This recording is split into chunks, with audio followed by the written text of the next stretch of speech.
Ho Chi Minh City International Financial Center must be distinctive.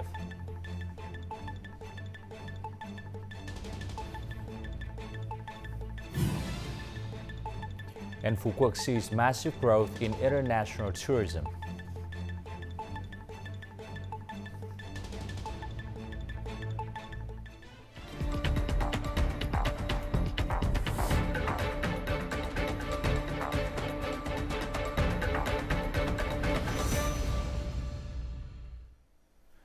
Hello, you're watching Today Headlines. On Friday, Prime Minister Phạm Minh Chính issued Directive Number 1 of 2025 on proactive solutions to ensure adequate electricity supply for production, business, and people's life in 2025 and the 2026-2030 period. The directive states that going forward, the socio-economic development target is set much higher than in the past as the country's economic growth in 2025 strive to reach over 8% and in 2026-2030 period strive to be at a double-digit level, requiring electricity output to increase 1.5 times. Output is expected to increase from 12% to over 16% annually. To proactively take early and effective solutions, the Prime Minister requested relevant ministries, branches, locality, and enterprises to focus on implementing sufficient electricity supply, focus on reviewing and studying the adjustments of Power Plan 8 to promptly update new requirements and the achievement of strategic goals of socio-economic development, update and supplement new green, clean, and sustainable power source projects. This afternoon at the 5th Conference of the Mekong Delta Council, Deputy Prime Minister Lê Thanh Long, Chairman of the Council, said that the Mekong Delta has had remarkable and significant development, especially in the fields of agriculture and in rural areas. Infrastructure in the Mekong Delta has been invested synchronously, ensuring better service for socio-economic activities. Localities have proactively connected for mutual support in the region. Moving forward, the Deputy Prime Minister requested ministries, branches, and locality to clearly define tasks, have feasible solutions, and be determined in implementing working groups within their scope of responsibility, as well as promoting the disbursement of public investment capital and developing key raw materials areas.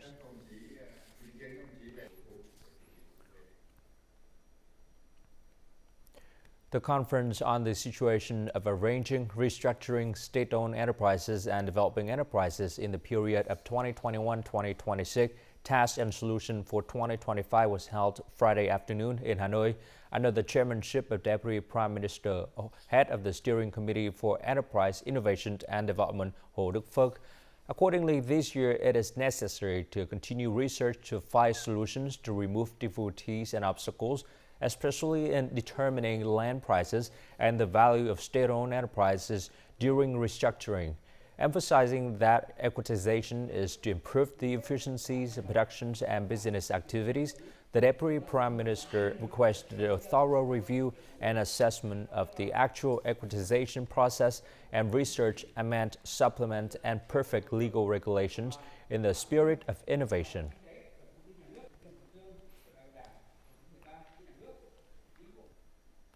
The Ho Chi Minh City Party Committee organized a meeting on Thursday to review preparation for the conference to announce the government resolutions on the action plan for implementing Conclusion 47 of the Politburo regarding the establishment of the financial center in Vietnam. More on the following story. To achieve an ambitious 10% annual growth rate from 2025 to 2030, Ho Chi Minh City requires an estimated investment of over $180 billion in infrastructure. However, the allocated state budget currently covers only 30% of this demand. The International Financial Center promises to be the solution, as it would become a dynamic capital mobilization hub, fueling confidence and optimism among the business community. The government's decision to fast-track the financial center is timely. It aligns with the expectations of the business community and supports the city's economic aspirations. An international financial center will enhance trust, safety, and accessibility between lenders and borrowers, thereby ultimately reducing capital costs. This innovative financial model is the first of its kind in Vietnam. Recognizing its significance, the city's leaders have urged the steering committee to leverage the city's strengths and integrate Resolution 98. We need detailed plans for infrastructure and human resource training, which are tailored to the financial center. The government has entrusted us with this mission, and we are committed to delivering with determination. The ambitious roadmap aims to finalize all necessary policies, mechanisms, and legal frameworks by January 2025. These will underpin the center's operational effectiveness and sustainability, setting the stage for submission to the National Assembly in May 2025. The northern province of Bắc Ninh has granted investment registration certificates and investment approval decisions for projects worth $1.8 billion, nearly matching the total foreign investment recorded in the province in 2022. Of this total, $1.67 billion comes from foreign direct investment FDI projects, while the remainder is contributed by Vietnamese supporting enterprises. Last year, Bắc Ninh was the leading province in attracting foreign investment, securing over $5 billion. Notably, there was a significant increase in capital for the electricity, electronics, and semiconductor sectors, which has been key to building a high-tech supply chain and driving economic growth. Coming up next, Quang Binh to eliminate temporarily and dilapidated houses by September 2025. And QUOC sees massive growth in international tourism.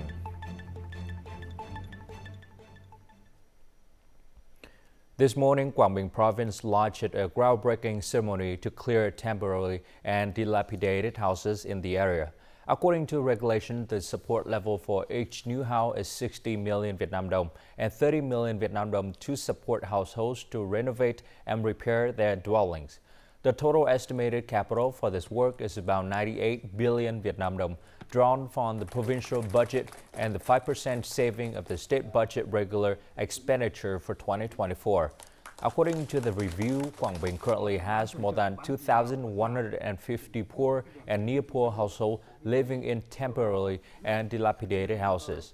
Quang Binh Province strives to clear 100% of temporarily and dilapidated houses for poor and near-poor households by September 2025.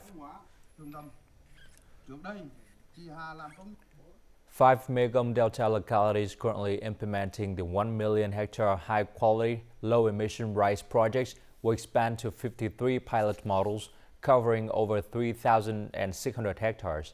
4 other localities are launching 45 new models for the 2024-2025 winter-spring crop covering 745 hectares. Local authorities are calling for the development of specific policies, including access to preferential loans from the World Bank. They also request detailed guidance on investment components and additional support for cooperatives. The coffee recultivation program has transformed the Central Highlands economically after more than a decade.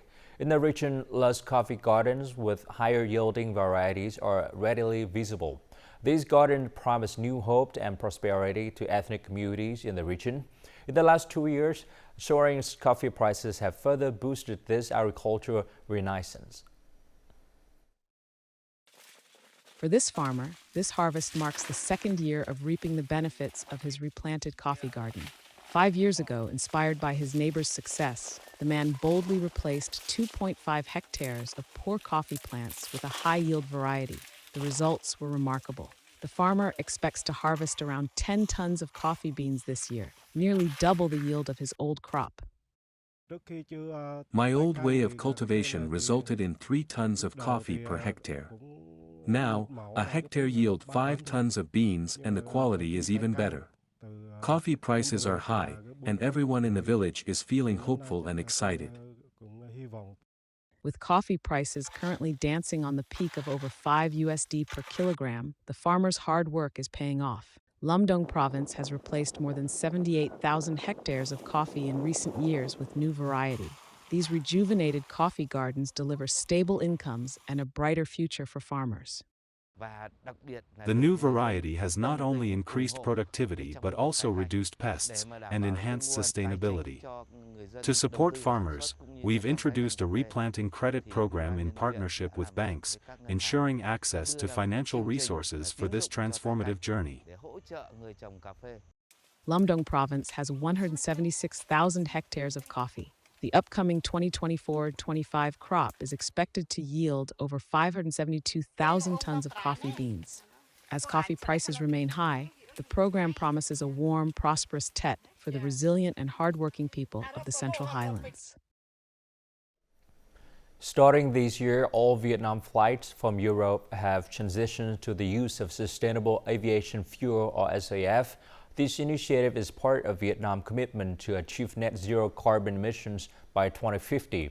Late on the morning of January 1st at Charles de Gaulle Airport, the first Vietnam Airlines flight from Europe was fueled with SAF. These flights utilize sustainable fuel that meets the standards of EU and global airlines.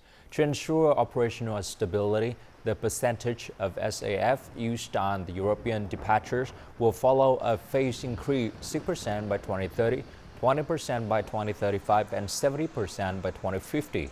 This is a major effort by Vietnam in environmental protection, reducing net emissions toward a green, sustainable economy, and is in alignment with global efforts.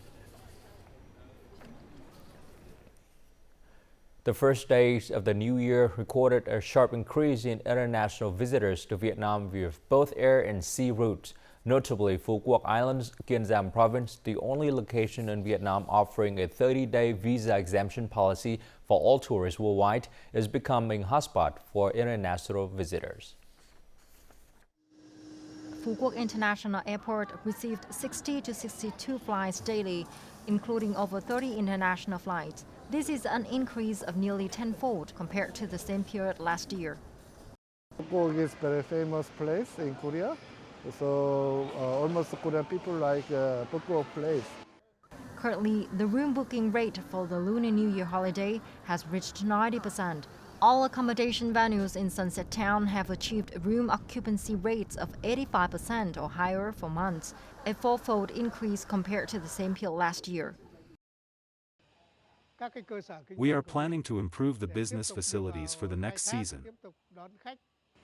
This surge is due to the most beautiful weather on the Pearl Island, the annual peak season for international visitors, the visa exemption policy, and the availability of direct flights. Additionally, the multi-experience performance programs with 2 nightly fireworks displays also add to the island's attraction. Currently, Kiên Giang Province is piloting high-speed night ferries, transporting passengers between the mainland and Phu Quoc from 4 a.m. to 10 p.m. Strategically, the direction is to develop Phu Quoc into a unique island city, a national, regional, and international scale tourist resort center. Phu Quoc is set to feature several international high-end hotel brands. The Pearl Island aims to become a prime destination for hosting major international events, with the goal of attracting 23 million arrivals by 2030.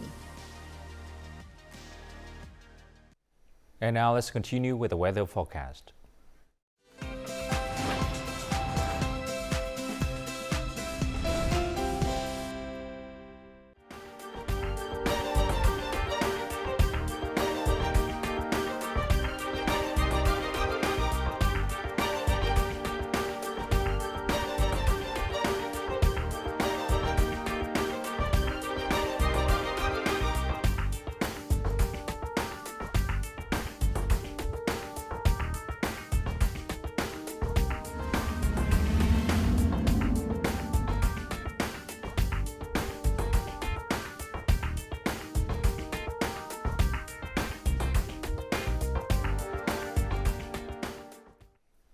And that's it for today's headline. To rewatch a program, you can log on to vtvgo.vn or download our mobile application VTVgo. Thanks for watching and goodbye for now.